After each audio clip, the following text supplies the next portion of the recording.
할렐루야. 우리 서로에게 한번 인사하실까요?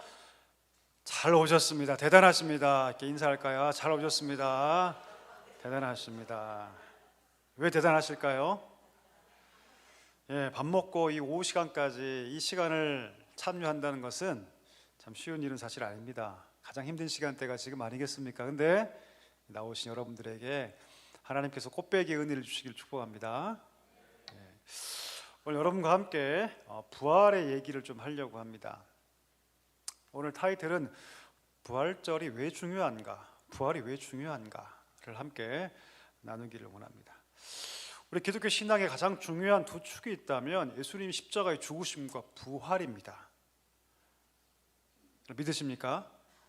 그래서 이단들이나 혹은 이 그리스도교, 기독교에 대해서 적대적인 사람들이 가장 공격하는 게 무엇이냐면 예수님의 신성이에요. 신성. 예수님이 하나님이 아니시라 그냥 인간이라면 대속이 불가능하거든요. 왜냐하면 그냥 그가 인간이기 때문에 자기 죄로 죽은 겁니다. 근데 그가 하나님이시면, 죄가 없으신 하나님이시면 그때부터 대속의 요건이 갖추어지기 시작하죠. 그래서 여러분, 역사 대대로 그리스도의 신성에 대해서, 소위 우리가 신학적으로 보면 기독론이라고 얘기할 수 있겠죠. 신성에 대해서 줄기차게 공격을 해왔습니다. 가연설 혹은 양태론, 별거 할 거 없이 다양하게 예수님에 대해서 공격을 해왔습니다. 예수님의 신성이 한 축이라면 공격하는 그 지점이, 두 번째 가장 많이 공격받는 부분이 뭐냐면 예수님의 부활 사건입니다. 오늘 우리가 말씀 읽었지 않습니까? 바울도 얘기를 해요. 만약에 부활이 가짜라면 우리 신앙 다 뭐다?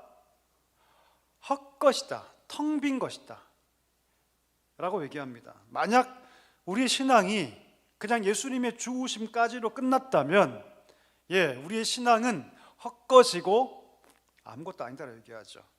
뭐라고도 얘기하냐면 우리는 다 가장 불쌍한 자가 될 거라고 얘기합니다. 그렇죠, 여러분. 진짜 그렇죠. 이따 그 얘기 할 건데요, 예수님께서 그냥 죽으셨다로 끝났다면, 부활하지 않고 죽었다 끝나면 그의 신성도 명확하게 확증되지 못할 뿐더러 그냥 예수님은 성인 정도의 수준에서 머무를 수밖에 없습니다. 성인이 뭡니까? 우리가 알고 있는 불교회 혹은 다른 종교회 등등의 성인 정도의 수준에 끝날 수밖에 없습니다. 근데 그가 부활하심으로 그가 하나님신 것이 명백하게 확증되고, 더 나아가서 신자들에게 부활의 첫 소망이 됐어요. 오늘 말씀 얘기하죠. 잠자는 자들의 뭐가 됐다? 첫 열매가 되셨다라고 얘기를 하죠. 부활이 없다면 우리가 죽음 이후의 삶을 기대할 수가 없습니다. 이게 가장 중요한 복음의 한 축이 와르르 무너져 버리는 것이죠. 그렇죠? 예수를 아무리 믿어도 우리가 부활에 참여할 수 없다, 천국 갈 수 없다, 그러면 우리가 예수를 왜 믿습니까, 여러분? 그렇죠? 부활 사건은 기독교 핵심의 가장 중요한 부분이라고 얘기합니다. 그래서 예수님께서 요한복음 맥락에 보시면 당신이 십자가에 죽고 부활하기 전에 가시적으로 한 사건을 일부러 무대를 꾸리셔서 일부러 가시적으로 보여준 사건이 뭐였다? 기억나시죠? 누가 부활한 사건을 보여주십니까? 역시 우리 권사님들 대단하십니다. 나사로 사건을 일부러 보여주세요. 그리고 뭐라 말씀하십니까? 나는 부활이요 생명이니 나로 말미암지 않으면 하나님께 갈 수가 없다라고 얘기하죠. 나를 믿는다는 죽어도 살 것이라고 말씀하시죠. 우리 인간들이 너무 믿지 못하니까 일부러 예수님께서 배단이 일부러 계시다가 그가 죽은 것을 확인한 다음에 이미 장사가 다 끝나고 냄새가 날 정도가 되어서 일부러 그곳에 가셔서 죽어있는 나사로를 살려주세요. 그리고 모든 자들이 그걸 보게 하죠. 심지어 적대적인 관계에 있던 종교 지도자들도 다 보게 합니다. 그 이유는 뭘까요? 우리가 믿지 못하기 때문이죠. 우리가 보지 않으면 믿지 못하지 않습니까? 그렇죠? 그래서 누구나 보고 알 수 있을 정도로 가장 핵심적 사건으로 나사로를 죽음 가운데 일으키세요. 그리고 그도 자신도 죽음에서 살아나시죠. 예, 부활 사건을 여러분 구약과 신약을 보면 하나님께서는요 중요한 사건에서는 항상 예행 연습을 시키셔요. 가장 대표적인 게 뭡니까? 노아의 홍수 사건이죠. 그렇죠. 이와 같이 말세에 온 세계가 물로 심판 당하듯이 그와 비교할 수 없는 온 우주적 심판이 이 땅 가운데 시행될 것을 하나님께서 이미 예행 연습으로 예표적으로 보여주세요. 그렇죠. 구약에도 보면 처녀가 잉태하여 아들을 낳는 사건을 일으키시죠. 근데 그건 본질이 아니죠. 그렇죠. 본질은 뭡니까? 성령으로 말미암아 그리스도가 잉태된 사건이 본질이죠. 그렇죠. 근데 그게 너무나 중요한 사건이니까 마치 우리가 볼 때 하나를 보는 게 아니라 그 뒤의 사건을 진짜 보기 위해서 그 앞에 예표적 사건을 하나님께서 미리 일으킨 사건들이 있어요. 그럼 왜 그럴까요, 여러분? 너무 중요하기 때문입니다. 너무 중요하서. 바벨론 70년 포로에 돌이키시죠. 여러분 그것이 완전한 포로에서 귀환입니까? 아니에요. 그것 또한 예표적 사건입니다. 그렇죠? 누가 그들을 끌고 옵니까? 여호수아, 예수아가 끌고 와요. 그렇죠? 그리고 뭘 회복시킵니까? 성전을 회복시키시죠. 그들은 그것을 통해서 메시아가 올 줄로 착각합니다. 그거 아니죠, 여러분. 예, 바벨론에서 돌아온 사건은요 그리스도를 통해서 이루어질 완전한 구원을 예표적으로 보여주는 사건이에요. 가나안도 마찬가지죠. 가나안 땅에 누가 데리고 들어갑니까? 여호수아가 예수아가 데리고 들어가요. 일부러 하나님께서 120세의 느보산에서 모세를 죽여버리시죠. 여전히 눈이 시력이 떨어지지 않고 저 멀리 가나안 땅을 볼 수 있을 정도의 젊음인데 힘이 있는데 하나님께서 모세를 일부러 죽여버리세요. 시체도 못 찾게 하시죠. 그렇죠? 그리고 일부러 여호수아를 앞장 세워서 가나안 복지로 들어가게 하세요. 이것도 예표적 사건이죠. 그렇죠? 이 본질이 아닙니다. 본질은 뭡니까? 예수님을 통해서 우리가 어디 간다? 예, 가나안 땅으로 예표되는 천국 가는 것을 예표적 사건으로 보여주시죠. 왜 그렇게 하실까요? 왜? 우리가 믿지 못하기 때문입니다. 우리가 누굽니까? 요나. 우리가 믿지 못하기 때문이죠. 그래서 예수님께서 이 부활 사건을 일으키기 전에 나사로 사건을 일부러 디자인하셔서 보여주세요. 그리고 뭐라 말씀하십니까? 나는 부활이다 라고 말씀하세요. 나는 생명이다 말씀하시죠. 그러니까 여러분 제가 앞에 글을 적어놨지만 모든 종교와 비교해서 가장 기독교가 독보적인 건 뭡니까? 부활 때문이에요. 타 종교에 부활이 있습니까? 없습니까? 존재하지 않아요. 여러분 불교의 윤회는 있을지 몰라도 부활은 존재하지 않습니다. 오직 부활 사건을 말하는 종교는 기독교밖에 없어요. 그리고 그것을 가장 근간으로 여기는 믿음의 기초를 삼는 종교는 기독교밖에 없습니다. 그리고 그 근간을 이루신 분이 누구시다? 예수 그리스도의 부활 사건입니다. 예수님의 부활이 부정되기 시작하면 그때부터 모든 우리 종교, 우리 신앙이 복음이 훼손되기 시작합니다. 많은 이단들과 많은 적그리스도가 여러분 이 부활 사건을 공격합니다. 최근까지도 그런 시도들이 굉장히 많이 있었어요, 여러분.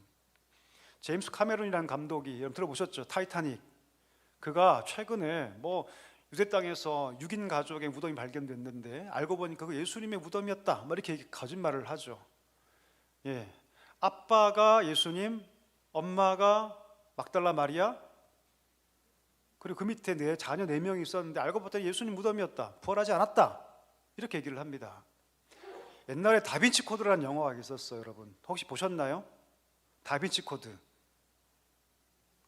예, 허구지만 소설이지만 상당히 그 당시의 어떤 적그리스도의 그 어떤 사상을 담은 그런 영화라고 할 수 있죠. 그 내용의 주된 내용이 뭐냐면 예수님이 십자가에 죽지 않았다는 전제를 깔고 합니다. 그리고 막달라 마리아와 결혼했고 스라에 아이가 있는데 로마 교황청이 그 아이를 보호하고 있다. 이렇게 여기 얘기가 진행되는 것들이에요. 그러니까 이런 것들이 여러분 과거나 지금이나 끊임없이 그리스도의 부활을 부정하고 그 부활을 부정시키면 기독교가 무너질 것을 알기 때문입니다. 대부분 그런 고고학들이 어디서 나오냐면 이스라엘에서 나와요. 이스라엘에서. 우리가 알고 있는 텔아비브 대학이나 히브리 대학에 가서 우리나라의 신앙 좋은 사람들이 가서 성서 고고학을 배우겠다고 가죠. 근데 가서 다 그리스도를 부정하게 합니다. 왜 그럴까요? 텔아비브 대학이나 혹은 히브리 대학이 추구하고 있는 여러분 그 성서 고고학은요, 대부분 다 적그리스도적입니다. 반그리스도적이에요. 이유가 뭘까요, 여러분? 다 유대인들이기 때문이죠. 유대인들은 여러분 예수를 메시아로 인정합니까? 인정하지 않습니까? 인정하지 않아요. 이스라엘의 기독교 인구가 몇 프로인 줄 아십니까? 1.9%예요. 전체 인구가 980만 명 되는데 그 중에 75%는 다 유대인들, 나머지 25%는 아랍계 이스라엘 민족이니까 본토 태생이 아니에요. 아랍계입니다. 쉽게 말하면. 그러니까 본토 75%인데 어쨌든 간에 본토와 아랍계를 합치면 100%인데 한 980만 명 되거든요. 그 중에서 기독교 인구는 1.9가 안 됩니다. 근데 대부분 1.9는요 본토 유대인 가운데 있지 않고 아랍계 이스라엘에 속해 있어요. 그러니까 본토 유대인 가운데 기독교에는 없다고 보는 게 무방한 게 1%도 안 돼요, 여러분. 자, 그러면 그들이 역사를 발굴할 때 예수님을 인정하는 쪽으로 발굴할까요? 그 반대로 발굴할까요? 그 반대로 발굴하죠. 그래서 여러분 우리 교회에서 한국 교회에서 저기 성수순례 가면 가이드로 누가 나오냐면 보통 히브리 대학에 있는 유학생들, 한국 유학생들이 가이드로 나옵니다. 이게 뭐라는 줄 아세요? 여러분들 믿고 있는 게 다 진짜인 것 같죠? 이렇게 얘기해요. 네. 왜요? 그 히브리 대학이나 혹은 텔아비브 대학에서 추구하는 성서 고고학은요 다 반그리스도적이에요. 그러니까 거기서 원래는 신앙 좋은 사람들이 더 어떤 성서 고고학을 배우기 위해서 갔는데 거기서 영향을 받아버린 거죠. 근데 거기에는 다분히 경향성이 있어요. 어떤 경향성? 반그리스도적인 경향성이 있어요. 그게 갔다 오면 다 시험에 빠지는 거예요. 성도님들이 네, 성출례 갔다가 거기 가이드하는 한국인 유학생들, 히브리 대학의 유학생들이 얘기 안 듣고 다 시험 받고 돌아오는 거죠. 아니에요, 여러분. 그렇지 않습니다. 그들은 의도적으로 예수님의 실존에 대해서 부정하고 그거에 맞춰서 고고학 학문을 발전시키기 때문에 굉장히 경계해야 됩니다. 그래서 요즘에는 그렇지 않죠. 옛날에는 그래서 여러분 히브리 대학 유학생들을 가이드로 많이 앞세우는데 지금 그러지 않아요. 그 위험성을 알기 때문에. 오히려 한국에서 열심히 공부해서 신앙적으로 훈련되고 준비된 사람들을 가이드로 많이 세우려는 경향성이 있지 지금은 그렇지 않습니다. 자, 제가 지금 무슨 얘기를 하냐면 끊임없이 예수 그리스도의 부활에 대한 것들을 부정하는 경향성이 있다는 것이죠. 그 이유가 뭘까요? 아까 말한 것처럼 그것이 우리 신앙의 기초가 되기 때문입니다.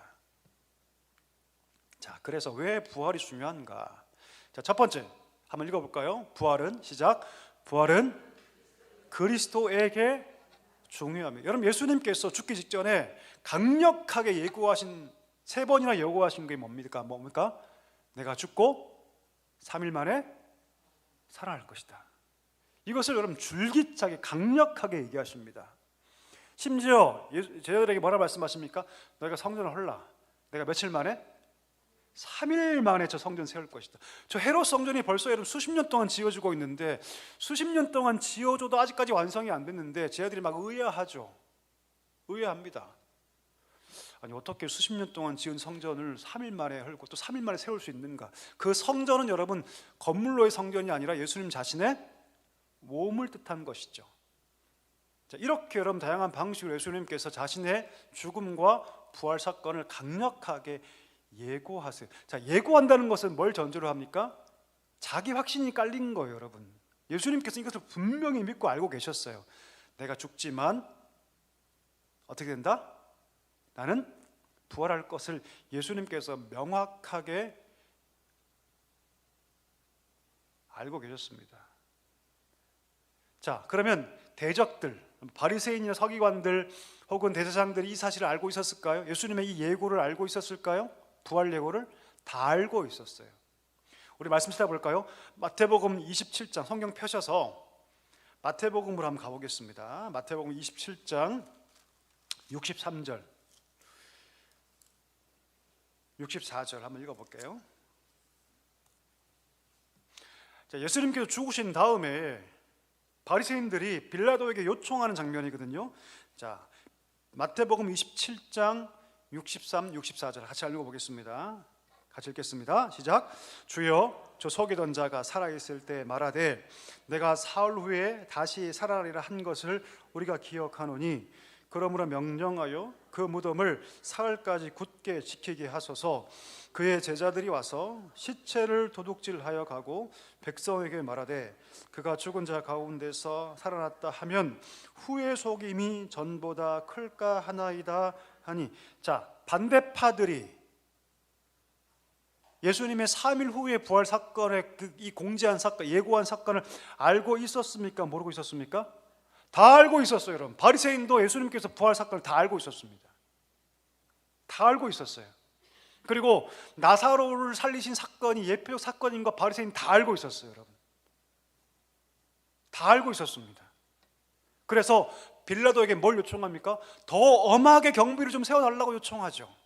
행여 제자들이 와서 시체를 훔쳐가서 거짓말하면 안 되니까 시체를 훔쳐가지 못하도록 더 경비를 삼엄하게 해달라고 얘기한다는 것. 그러니까 여러분, 예수님 자신도 그렇게 말씀하셨고 이 사실을 제자들과 심지어 예수님에 대한 적대적인 관계에 있는 자들까지 명확하게 알고 있었습니다. 자, 예수님 예고하신 대로 그 부활이 이루어지죠. 만약 부활이 가짜라면 예수님의 모든 말씀이 다 부정돼 버리는 거예요.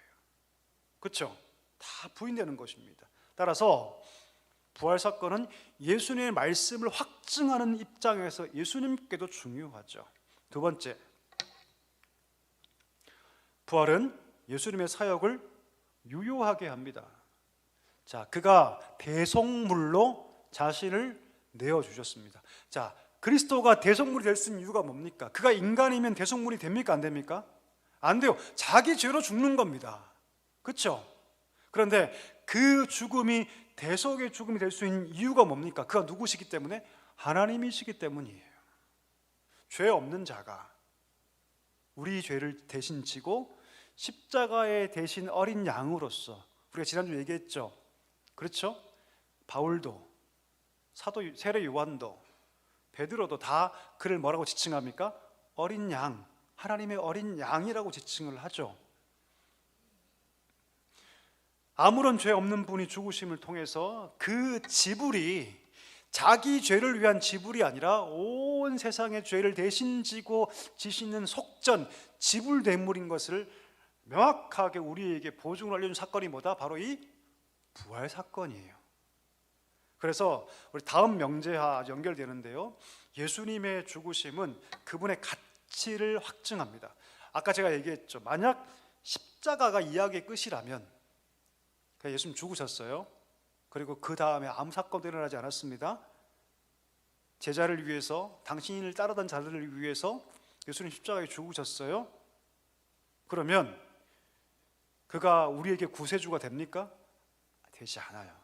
성인 정도는 될 수 있겠죠. 의인으로 숭앙될 수는 있겠죠. 숭배받을 수는 있겠죠. 하지만 그가 하나님이시지 않아요. 절대로. 부활 사건은 그가 하나님이신 것을 가장 명백하게 보여주는 사건 중에 하나입니다. 자, 부활 사건 때문에 그냥 순교자로 끝나는 것이 아니라, 제가 글을 적어놨죠. 뭐라고요? 그분 우리의 뭐가 되신다? 주가 되신다. 구주가 되십니다. 따라서 부활 사건은요, 예수 그리스도의 가치를 우리에게 아주 명확하게 확증하고 있다는 것이죠. 부활 사건은 여러분 그래서 중요한 겁니다.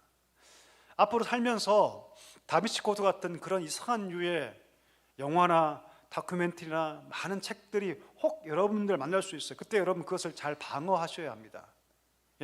그들은 과학적 입장에서 다양한 경로를 통해서 여러분 이것이 마치 진실이냐 그렇게 호도할 거예요. 근데 여러분 그것을 믿음으로 방어하셔야 합니다. 아까 제가 얘기했죠. 모든 고고학은 여러분, 심지어 모든 고고학은 아까 말한 것처럼 유대인들을 중심으로 출발하는데 그들은 대부분 다 적그리스도 방에 서 있습니다. 그리고 모든 사료들을 다 그렇게 해석을 하죠. 해석을 합니다. 심지어 그들은 여러분 구약의 복음서라고 얘기하는 이사야서 자체를 읽지를 않아요. 이사야서가 성경입니까? 성경이 아닙니까? 성경이죠. 명백한 성경이에요, 여러분. 근데 그들은 일부러 이 이사야서를 읽지를 않아요. 금소화시켰습니다. 왜 그럴까요? 이사야를 읽으면 읽을수록 그 모든 것들이 누구에게 연결되어 있어요? 고난받는 종, 그는 실로 우리 질고를 지고 슬픔을 당하시고 그가 매를 맞음으로 우리가 나음을 얻었고, 이 모든 것들이 여러분 누구에게 집중되어 있습니까? 그리스도께 집중되어 있거든요. 예수님 이후에 유대인 공동체에서 이분이 메시아다라고 말하는 많은 사람도 있었죠. 어느 누구도 이사야 말씀을 여러분 성취한 사람은 아무도 없습니다. 능력 있는 자도 있었고 때때로 기적을 일으켰다는 많은 사람도 있었죠. 그런데 여러분 이사야 말씀을 그대로 성취한 사람 누구밖에 없다? 예수님밖에 없어요. 예수 그리스도. 모든 역사를 통틀어서 그리스도밖에 없는데, 거기서 흘러나온 모든 고고학적 증거들은요 굉장히 위험한 증거들이 많습니다. 이것을 여러분 아셔야 돼요. 그래서 그런 유해, 때로는 다양한 경로를 통해서 아까 말한 것처럼 영화를 통해서 혹은 다큐멘터리 등을 통해서 우리에게 전달될 수는 있겠지만, 그것을 우리가 믿음으로 방어할 수 있어야 한다는 것이죠.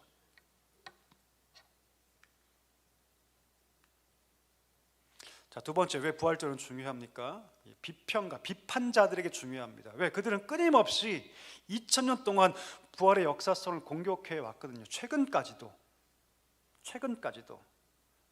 자, 세 가지 종류의 다른 비판들이 있습니다. 첫 번째, 다른 무덤설. 이게 무슨 말이냐면, 여러분 처음으로 예수님의 빈 무덤을 확인한 자들이 누굽니까? 남성들입니까? 여성들입니까? 여성들이죠. 이 사람들은 뭘 주장하냐면, 이 여성들이 착각했다고 얘기합니다. 다른 무덤 보고 가서 착각했다. 맞을까요? 틀릴까요? 맞을까요? 틀릴까요? 왜 틀려요, 권사님? 왜 틀려요? 왜냐면 우리 정신없으면 우리가 헷갈릴 때가 좀 있잖아요. 그렇죠? 왜 틀립니까? 성경에 보면 여인들이 빈 무덤을 확인한 다음에 제자들에게 1차적으로 보고를 하죠. 그리고 그 빈 무덤을 누가 확인합니까? 제자들이 2차로 확인을 해요. 확인을 합니다. 그러니까 성경 자체로도 이건 이미 말이 안 되죠.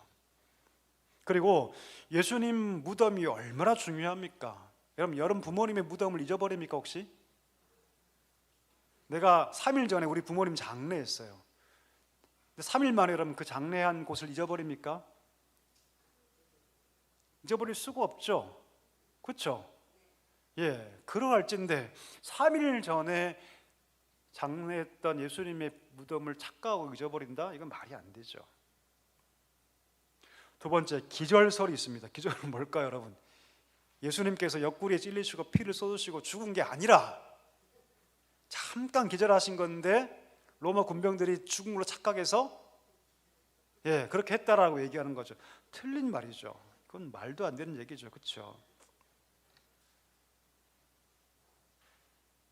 마지막 세 번째, 시체 절취설. 오늘 본문에도 보니까 아까 마태복음 27장에 보니까 바리새인들이 뭐라고 얘기합니까? 제자들이 시체를 훔쳐다가 거짓말로 이 얘기를 지어낼 수 있으니 경비병을 세워달라고 얘기를 하죠. 이게 바로 시체 절취설이에요.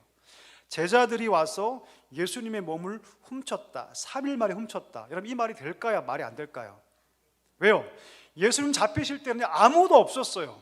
다 도망갔습니다. 십자가 밑에 누구만 있었습니까, 여러분?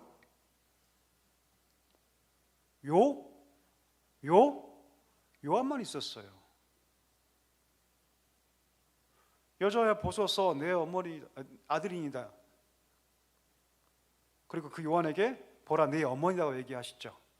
그렇죠? 십자가 밑에 누구밖에 없었어요? 요한밖에 없었습니다. 제자들은요 지금 다 도망간 상태예요. 예수님 십자가 현장에 아무도 없었어요.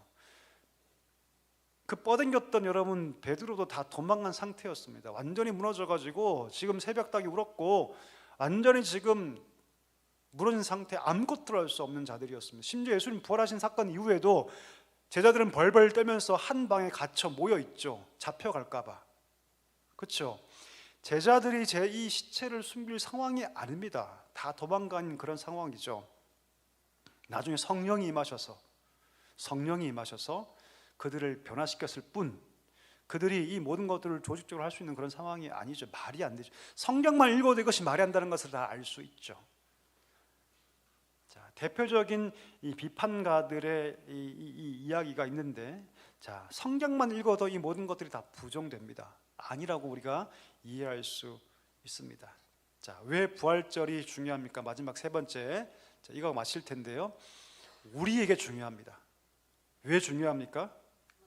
예, 한번 같이 한번 읽어볼까요? 시작. 그리스도의 부활은 미래를 위해 우리를 준비시킨다. 오늘 얘기를 하죠. 예수님께서 뭐라 말씀하십니까? 부활의 첫 열매가 되신다고 얘기를 하죠. 그리스도 합하여, 바울이 얘기합니다. 우리가 그와 함께 합하여 세례를 받음으로 그와 함께 죽고 그와 함께 합하여 됨으로 인 그리스도, 바울 신앙의 가장 중요한 거예요. 인 그리스도, 그리스도 안에서 그와 연합되는 것, 이거 신비거든요, 여러분. 예. 구약에 보면 어린 양을 잡기 전에 양을 갖고 온 사람이 그 머리에 안수합니다. 그렇죠? 안수를 왜 할까요, 여러분? 예, 죄의 전가도 있겠지만 그 대상과 내가 연합의 의미도 있어요. 연합의 의미가 있다고요. 그래서 저는 그 머리에 안수합니다. 그래서 내가 죽는 게 맞는데 어떻게 해요? 짐승이 죽죠.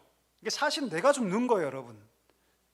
그런데 하나님께서 그리스도의 대속을 시간과 공간을 초월하셔서 구약의 제사에도 받으시니, 적용시켜 받으시니, 그렇죠?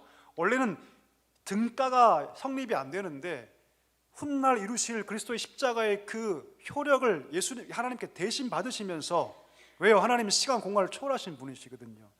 십자가의 효력은 여러분 이 시간 그 이후에만 존재하는 것이 아니라 구약의 제사에 존재합니다. 그러나 그것은 그림자고 예표일 뿐 완전하지도 않죠.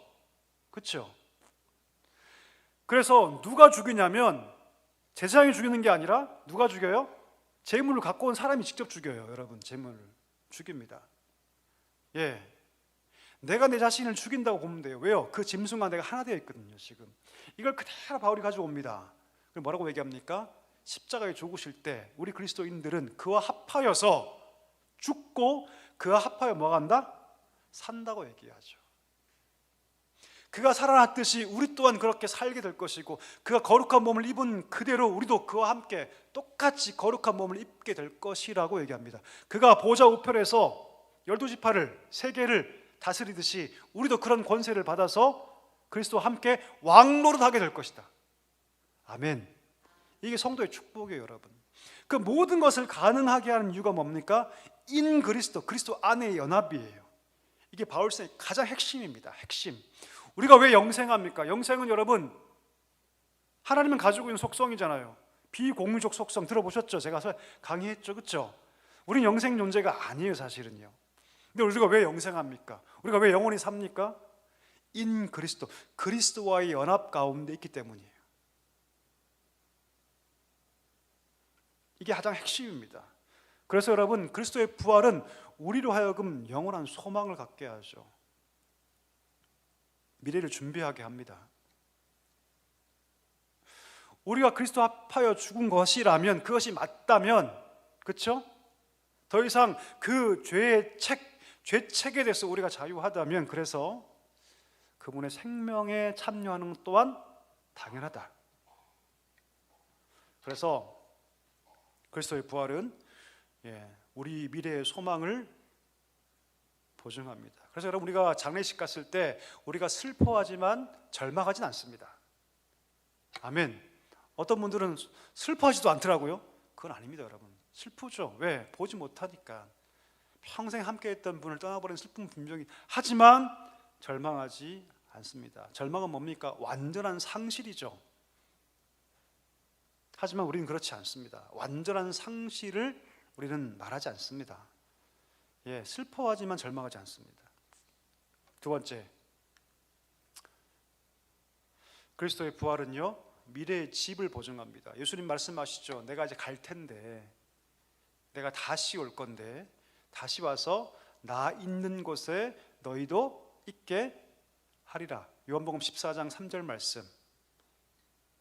아멘. 그래서 여러분, 그리스도의 부활은 뭘 보증하냐면 미래의 집을 보증하는 거예요. 미래의 집. 강남에 계신 분들은 여러분 이 말씀 별로 다 집이 있으시니까. 근데 제가 살겠던 다른 곳에 가면 대부분 자기 집이 없는 분들이 많이 계시거든요.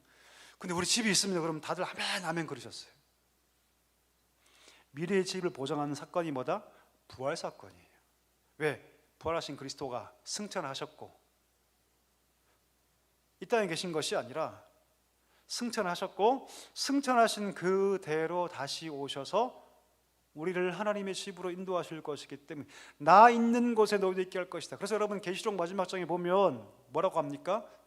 새 예루살렘이 새 하늘과 새 땅 가운데 임하여, 거기 보니까 하나님의 처소가 있는데 하나님 백성과 함께 거하시더라. 그러면서 뭐라 말합니까? 그들은 나의 안미, 내 백성이 되고 난 그들의 하나님 될 것이다. 모든 눈물을 다 닦아주시는데 보니까 아픔도 없고 슬픔도 없고 애통하는 것도 없고 곡하는 것도 없고 거기서 하나님과 그 백성이 영원히 살겠더라 라고 계시록에서 이야기하지 않습니까? 그렇죠? 이게 미래의 집이에요. 이것을 보증한 사건이 뭐다? 부활 사건이죠. 그럼 미래만 보증합니까? No, 그렇지 않습니다. 이게 마지막인데요. 같이 한번 읽어볼까요? 시작.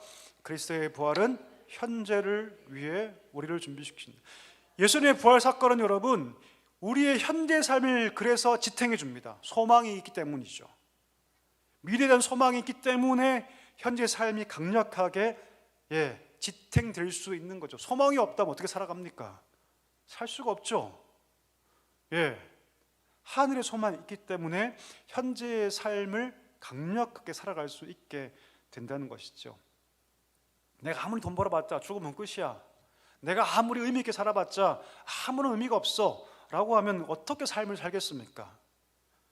그러나 영원한 삶, 미래의 집이 우리 가운데 보정되어 있다는 것을 알면, 이 모든 삶을 하나님께서 평가하시고 칭찬하실 것을 알면, 그러면 현재의 삶도 훨씬 더 강력하게 나아갈 수 있게 되는 것이죠. 하늘에 대한 소망은 현재 삶을 지탱합니다. 이것을 꼭 기억하십시오. 그럼 부활 사건은 중요합니까? 중요하지 않습니까?